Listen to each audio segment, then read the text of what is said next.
مرد و زن بچے اور بچیاں بھی سبھی، مرد و زن بچے اور بچیاں بھی سبھی، علم حاصل کرو، علم حاصل کرو۔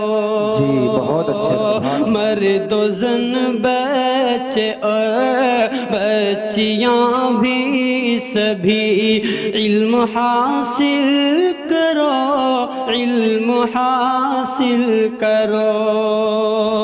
یہی فرمان رب، یہی قول نبی، یہی فرمان رب، یہی قول نبی، علم حاصل کرو، علم حاصل کرو۔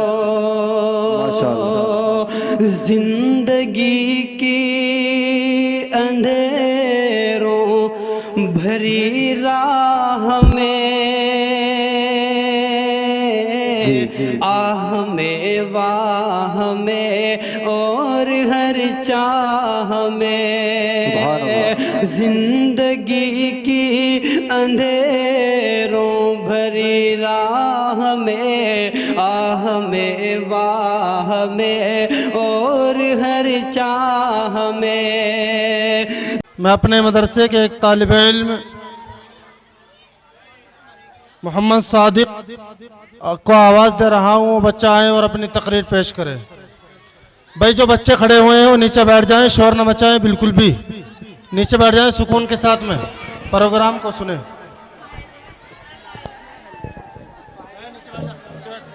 کر شروع کر دو بس بس زور سے کریے، ٹھیک۔ بسم اللہ الرحمن الرحیم، الحمد للہ رب العالمین والصلاة والسلام علی سید المرسلین وعلی آلہ واصحابہ اجمعین، اما بعد فاعوذ باللہ من الشیطان الرجیم، بسم اللہ الرحمن الرحیم۔ ان الصلاة تنہی عن الفحشاء والمنکر، وہ سجدہ جس سے روح زمین کانپ جاتی ہے اس کو آج ترستے ہیں منبر و محراب۔ نوجوان اسلام، نماز اتنی اہم ترین عبادت ہے کہ سیدنا حضرت آدم علیہ السلام سے لے کر جتنے انبیاء اکرام اس دار فانی میں تشریف لائے، ہر نبی کی شریعت میں نماز فرض رہی اور اس نبی کے پیروکار اس پر عمل کرتے رہے۔ اسی طرح امت محمد صلی اللہ علیہ وسلم پر بھی 5 وقت کی نماز ہر بالغ مسلمان مرد و عورت پر فرض قرار دی گئی۔ حضرات گرامی قدر، نماز کی خصوصیت و اہمیت کا اندازہ اس سے بخوبی لگایا جا سکتا ہے کہ اسلام کے تمام احکام سرکار دو جہاں جناب محمد رسول اللہ صلی اللہ علیہ وسلم کو دنیا ہی میں دیے گئے، لیکن نماز ایک ایسا اہم فریضہ تھا کہ اللہ رب العزت نے محمد کو عرش بری پر بلا کر تحفہ عطا فرمایا۔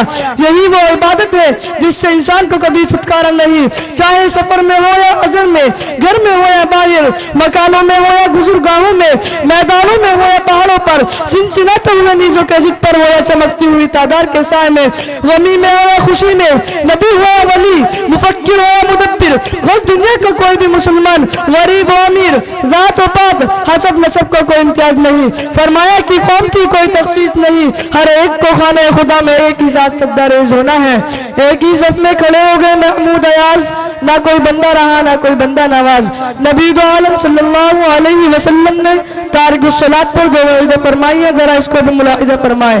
ما فاتت صلاۃ فکانما وتر اہلہ ومالا، جس شخص کی بھی ایک وقت کی نماز فوت ہو گئی وہ ایسا ہے کہ اس کے گھر کے لوگ مال دولت سب چھین لیا گیا ہو۔ ایک موقع پر آپ نے ارشاد فرمایا، العہد الذی بیننا وبینہم الصلاۃ فما ترکہا فقد کفر، وہ عہد جو ہماری اور منافقین کے درمیان ہے وہ نماز ہے، جس نے نماز کو ترک کیا اس نے کفر کو ظاہر کیا۔